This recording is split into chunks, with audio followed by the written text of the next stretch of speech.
What is laziness and how to combat it? Do you know that feeling when you have grand plans in your head, but your body feels like it's been filled with concrete? You look at your to-do list and just close your laptop. You turn on a TV series. You look for something to eat. And then you spend the whole day berating yourself. I'm so lazy. What's wrong with me? What if I told you that the problem is not you? That this laziness is actually a clever code from your own brain. And now we're going to crack it. Just think about it. For centuries, laziness was considered a sin. Almost a mortal one. A weakness of character that simply had to be overcome by force of will. From childhood, we were taught, stop being lazy and everything will work out. But for some reason, it doesn't work. Do you know why? Because this approach is fundamentally wrong. Modern psychology has undergone a revolution. And the main discovery is this: laziness is not a cause, but a consequence. It's not laziness, it's protection. Protection from fear. Fear of failure, uncertainty that you won't succeed perfectly. Here's a fact that will turn your whole perception upside down. Laziness often serves as a defense against fear of failure, unclear goals, and internal conflict. Your brain is not your enemy. It sees a huge, vague goal, fears that you will not be able to cope, and puts on the emergency brakes. Lazy behavior is that very brake, so that you don't suffer from failure. And this isn't theory, it's statistics. A full 20% of people are chronic procrastinators. For them, putting things off has become a way of life. Do you think they're all weaklings? No. It's a system that has been fueled by stress and overload for years. And the most important paradox, often it is the most ambitious people who fall into this trap. Imagine this scene. You are so ambitious and determined. Yeah, and that's why I'm now relaxing for the third hour in a row.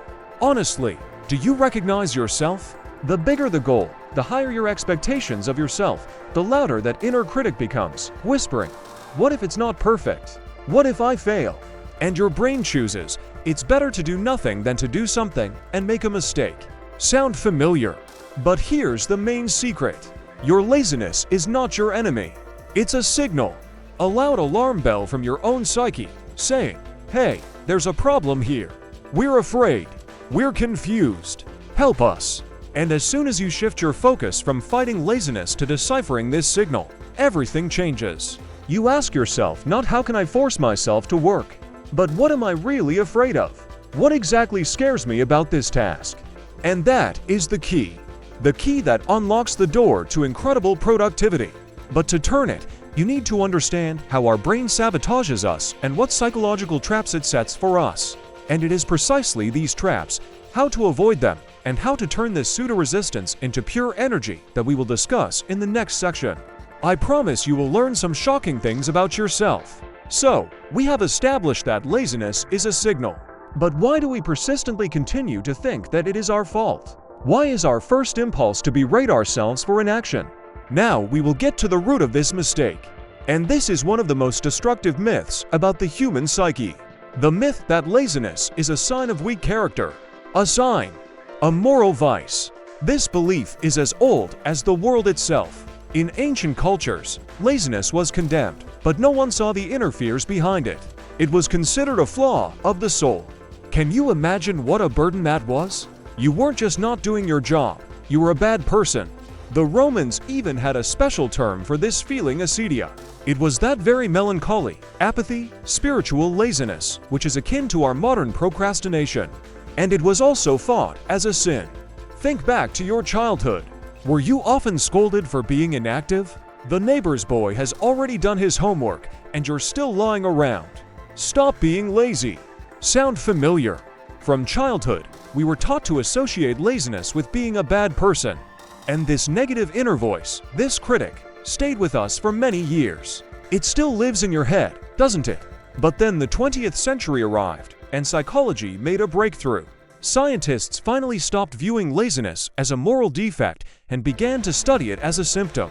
A symptom of internal processes, fears, unclear goals, conflicts. And the main discovery was shocking. Laziness is often a defense mechanism. A defense against the fear of failure. Your brain is not a lazy slacker. It is a hyper-responsible bodyguard. It sees a potential threat, the risk of failure, the stress of uncertainty, and blocks you so that you don't get hurt. It thinks it's helping you. This is not a weakness of character. It is a complex psychological survival mechanism. And you know what's ironic? Most often, this bodyguard works on the most ambitious and determined people.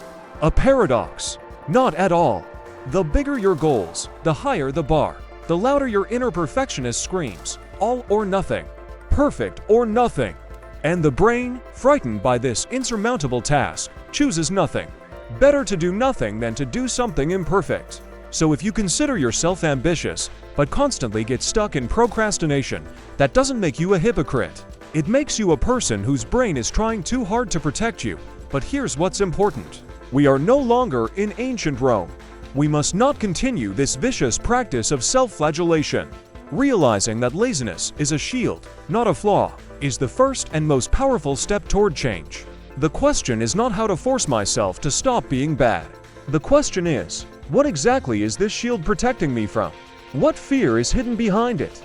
And as soon as you find the answer, you no longer need this shield. You can simply put it aside. But how exactly do you find it?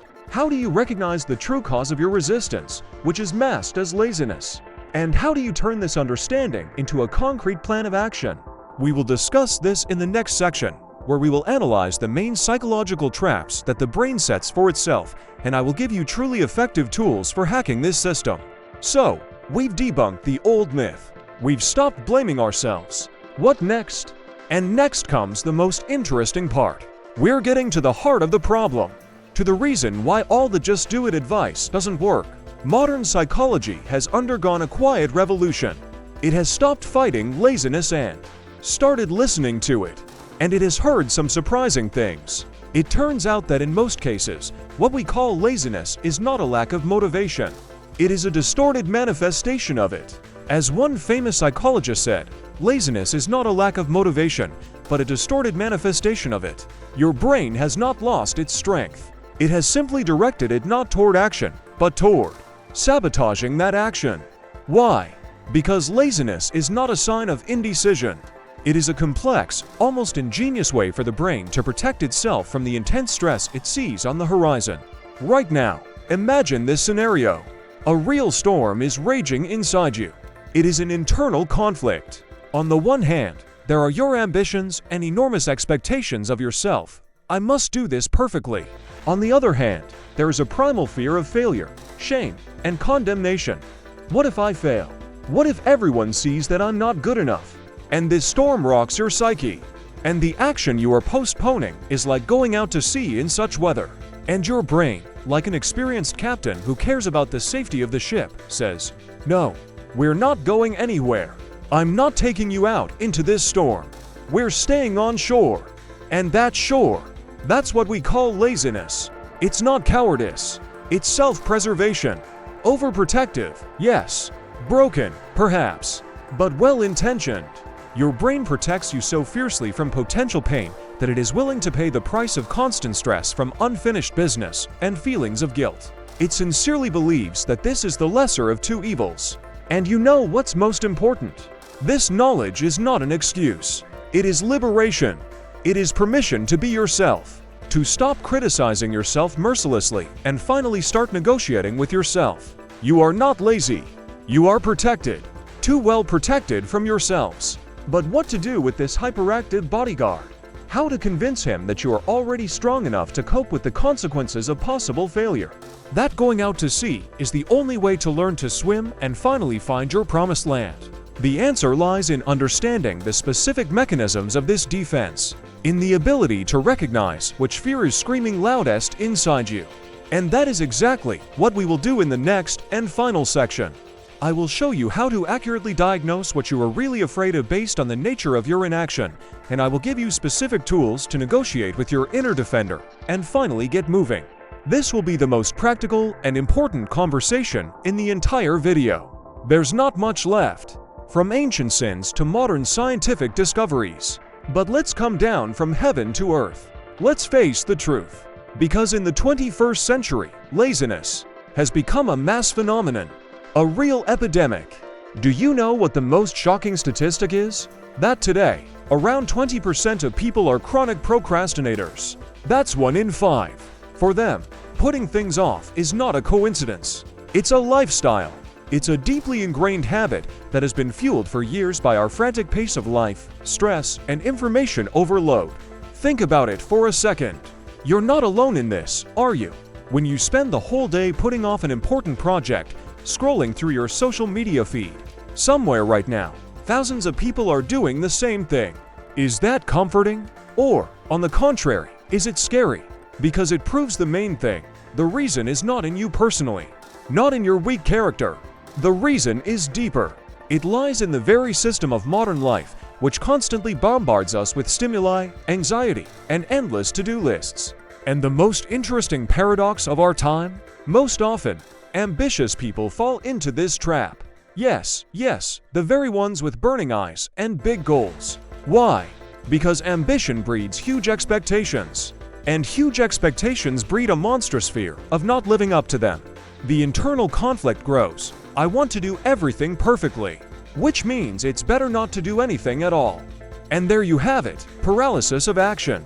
In this case, your laziness is not a betrayal of your dreams. It is your psyche crying out for help. It is a way to cope with internal stress and the fear of not being good enough. But here's the thing. Understanding this is only half the battle. The other half is what to do with all this information. How can we turn this awareness into real action?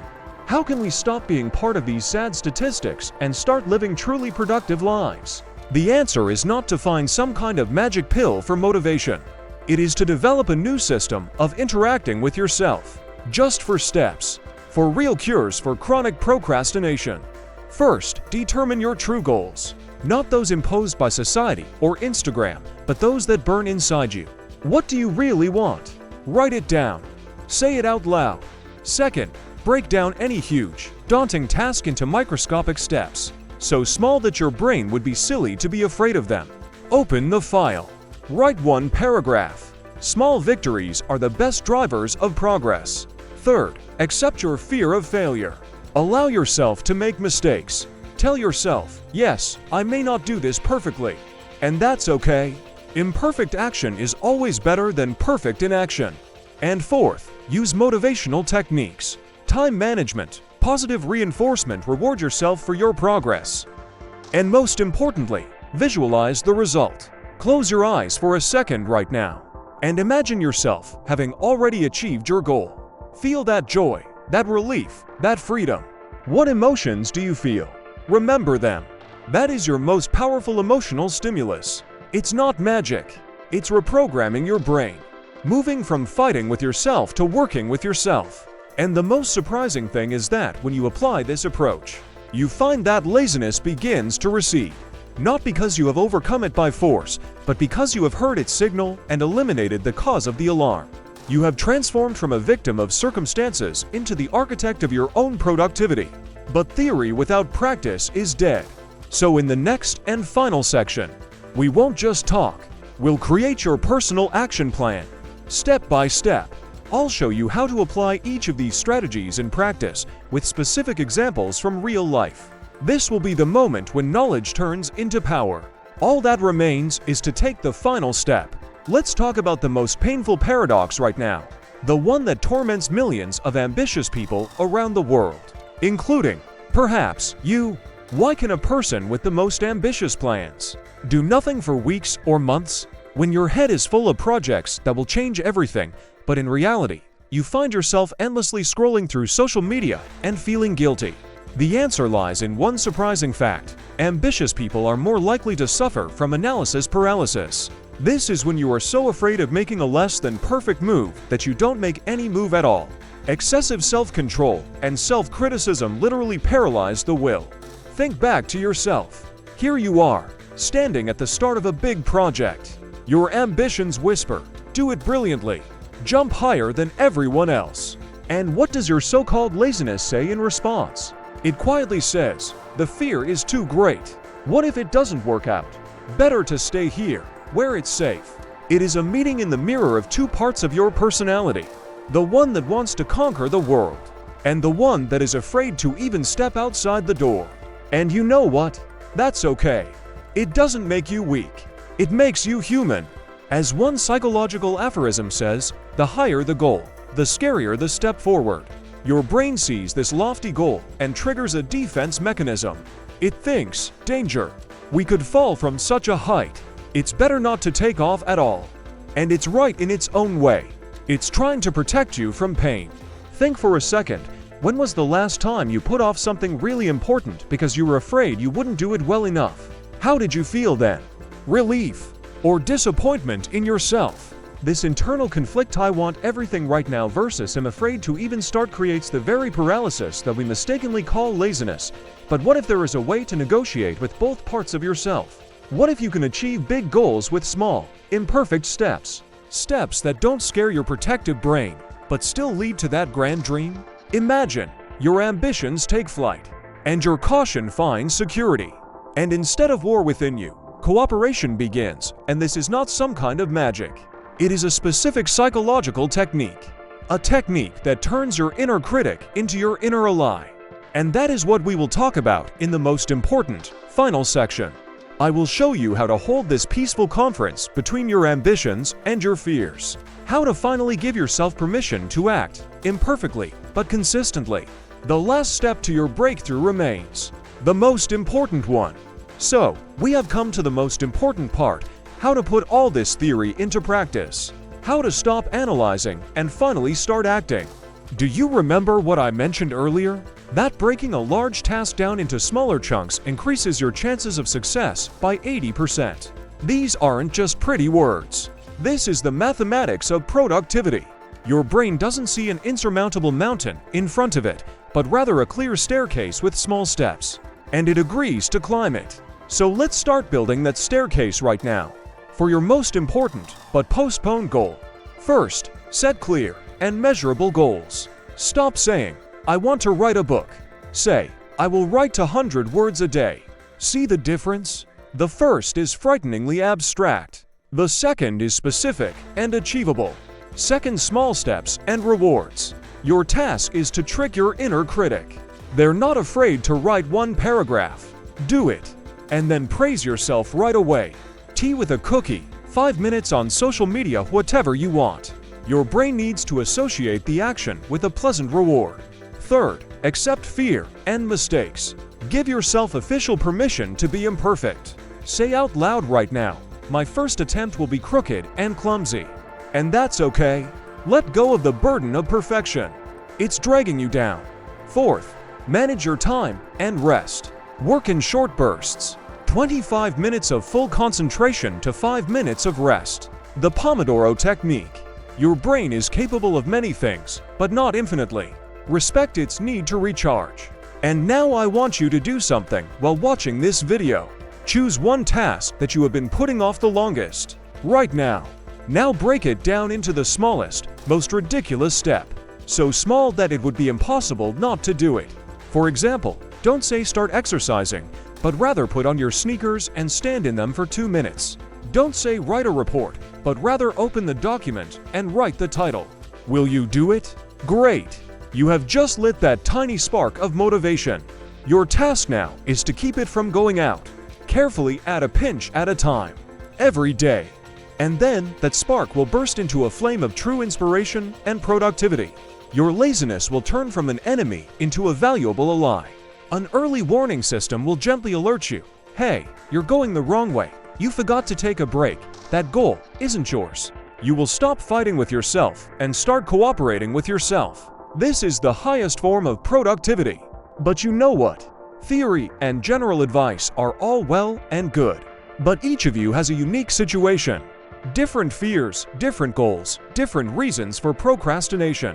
Therefore, in the next and final section, we will not use general phrases. We will create your personal, step-by-step anti-crisis plan.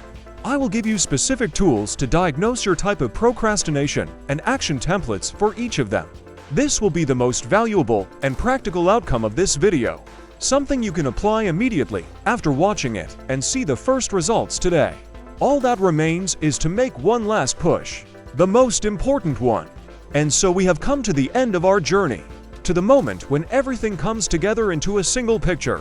We have come a long way from ancient notions of laziness as a sin. through scientific discoveries of the 20th century, to the modern understanding that laziness is not your enemy.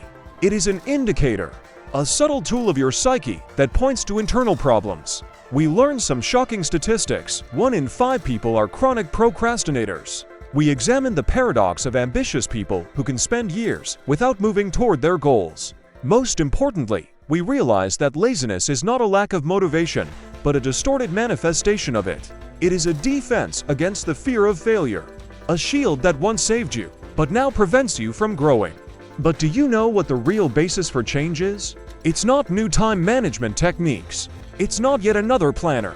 It's a conscious attitude toward your fears and your so-called laziness, accepting what it is trying to tell you. When you stop fighting yourself and start listening to yourself, a miracle happens. You realize that to become truly productive and happy, you need to understand the reasons for your laziness rather than suppress it. Learn to work with it. Accept and love yourself even on those days when the concrete in your body prevents you from moving. Your laziness is not a sentence. It is a compass that shows where you have betrayed your true desires, where you have overloaded yourself with expectations, where you have forgotten to give yourself a break. Starting today, you have a choice. Continue to berate yourself for inaction, force yourself with willpower, feel guilty, or do something different. Approach yourself with curiosity and compassion. Ask, what are you trying to protect me from? What are you afraid of? And listen to the answer. This is the key. The key to your energy, your productivity, your life filled with meaning and action. I believe that each of you is capable of this dialogue, capable of turning inner struggle into inner support. And remember, you are not alone in this. Every time you hear the quiet voice of doubt, know that right now thousands of people just like you are choosing understanding over judgment. Your ambition deserves to be put into action, and your caution deserves to be a wise advisor, not a jailer. You have all the tools you need. Now all that's left is to take the most important steps, start applying them to yourself. With kindness, with patience, with faith that you will succeed. And I know it will work out, because those who seek answers are already halfway to success. By the way, I've made a special deal with YouTube for you. Likes and subscriptions are now completely free. So click away before the promotion ends.